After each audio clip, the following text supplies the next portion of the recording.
Bonjour, aujourd'hui on se plonge dans une source qui, à première vue, a tout l'air d'un compte-rendu de match assez classique. Oui, un article de wisport.com du 16 janvier 2026 sur un match de Ligue 1, Monaco contre Lorient.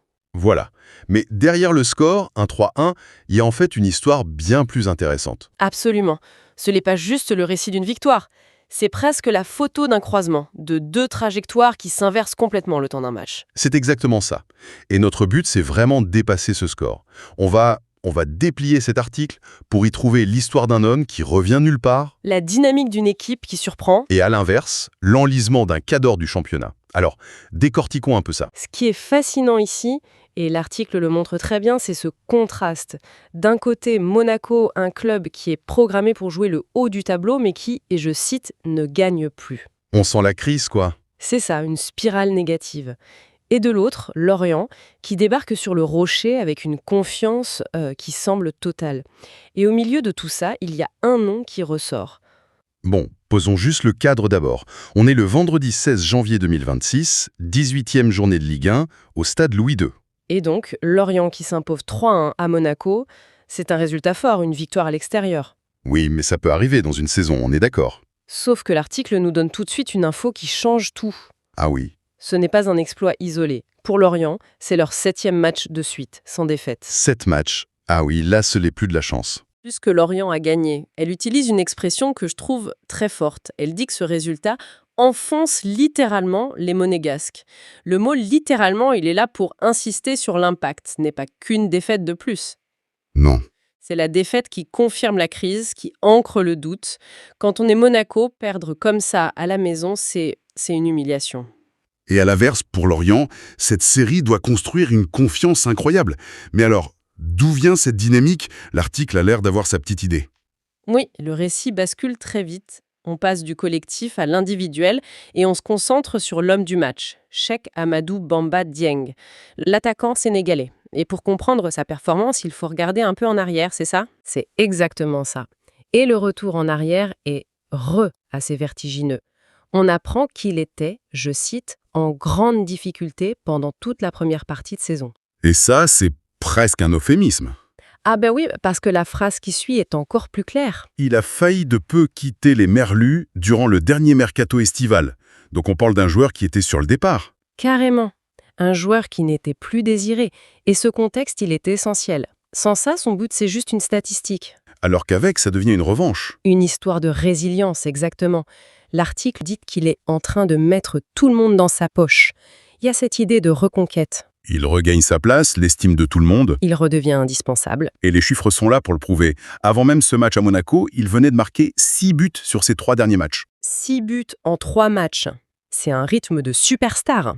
On se dit qu'un joueur pareil, il est forcément titulaire indiscutable, non? Et c'est là qu'arrive le détail le plus fou de l'article. Celui qui nous fait vraiment comprendre à quel point il revient de loin. Attends, c'est ça qui est incroyable. Malgré cette forme éblouissante, ce match à Monaco, c'était sa première titularisation en Ligue 1 de la saison. C'est à peine croyable. Le gars empile les buts en sortant du banc et il doit attendre la 18e journée pour débuter un match. C'est une très bonne question. Et ça en dit long, je trouve. D'abord, ça confirme que sa traversée du désert a été vraiment longue. Il n'était plus du tout une option, quoi. Voilà. Mais ça nous parle aussi beaucoup de son entraîneur, Olivier Pontouli. C'est une décision de management qui est très courageuse. Comment ça? On pourrait dire qu'il a mis du temps à s'en rendre compte aussi. On pourrait. Mais regardons le timing. Il aurait pu continuer à l'utiliser comme un joker de luxe, sans prendre de risques. Mais là, pour un match aussi important à Monaco, il le titularise. Il parie sur la forme du moment. Exactement. Il lui envoie un message très fort. « J'ai vu ce que tu fais, maintenant le match est à toi ». Et visiblement, le message a été bien reçu. L'article dit que Dieng a rendu cette confiance à son entraîneur. On sent qu'il y a un lien humain qui s'est créé. C'est la symbiose parfaite. Le coach qui sent le momentum de son joueur et le joueur qui saisit sa chance pour valider le choix du coach. Un vrai cercle vertueux. Alors parlons de ce moment précis où il rend cette confiance. Comment ça se passe sur le terrain ? Ça se matérialise par le but le plus important du match. On est à la 68e minute, le score est toujours de 0-0. Match fermé et tendu. Et c'est lui qui trouve la faille. Ce n'est pas le 3e but pour rien. C'est celui qui fait sauter le verrou. C'est un but de leader. Son 8e but en 8 matchs, précise l'article. Un ratio d'1 but par match, c'est hallucinant. À ce moment-là, on se dit que Monaco, qui est déjà fragile, va s'effondrer. Et c'est là que le match devient encore plus intéressant. Parce que non, Monaco ne s'effondre pas tout de suite. Ah. 7 minutes plus tard, à la 75e, Ansu Fati égalise. Et là, psychologiquement, pour Lorient, c'est un coup très dur. C'est le moment typique où le petit se dit « Ok, on assure le nul, c'est déjà super ». Le doute peut s'installer. Exactement. Mais c'est là qu'on voit que la dynamique de Lorient, ce n'est plus seulement Bamba Dieng. Sa confiance a rejailli sur toute l'équipe. Ils ne se sont pas arrêtés là. Non, ils ont continué à pousser, ils sont allés marquer 2 autres buts pour gagner 3-1. Ça montre une force mentale collective qui est impressionnante. Dieng a été l'étincelle, mais c'est tout le groupe qui s'est enflammé. Et du côté de Monaco, cette égalisation, ce n'était qu'un feu de paille, juste un sursaut d'orgueil qui n'a servi à rien. C'est peut-être ça la définition d'une équipe en crise ? C'est un symptôme très clair, oui, l'incapacité à capitaliser sur les bons moments.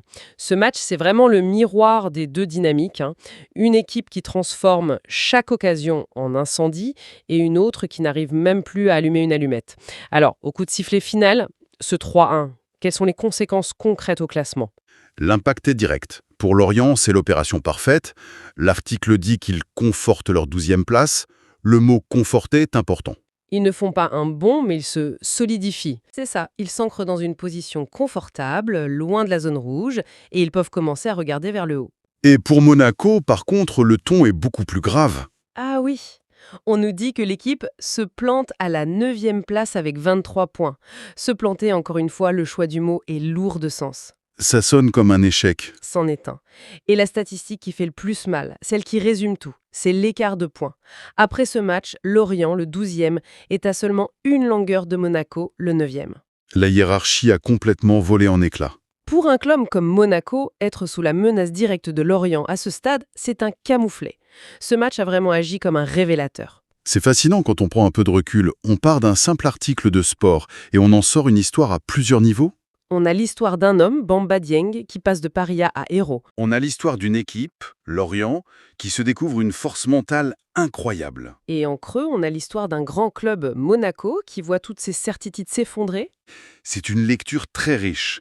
Mais il y a quand même une chose que l'article ne nous dit pas. Une question qui reste en suspens. Oui, et c'est peut-être la plus passionnante. L'article décrit parfaitement le quoi, les buts, la performance, le résultat. Et le comment ? Et le comment, oui, mais il laisse un mystère total sur le pourquoi. Qu'est-ce qui a bien pu se passer dans la tête ou dans la préparation de Bamba Dieng pour provoquer une métamorphose pareille ? C'est vrai, on n'a aucune piste. Un déclic mental, une discussion avec le coach, un changement dans sa vie ? On ne sait pas. Humain, et la source ne nous le dira pas. Elle nous donne les faits, la conséquence visible de cette transformation, mais l'étincelle de départ, ce moment invisible où tout a basculé pour lui, ça reste un point d'interrogation. Et c'est peut-être ce qui rend ces histoires de sport si belles. Je crois, oui. Elle nous rappelle que derrière les stats et les classements, il y a des trajectoires humaines qui sont complexes, parfois inexplicables, et qui sont le vrai moteur de tout ça.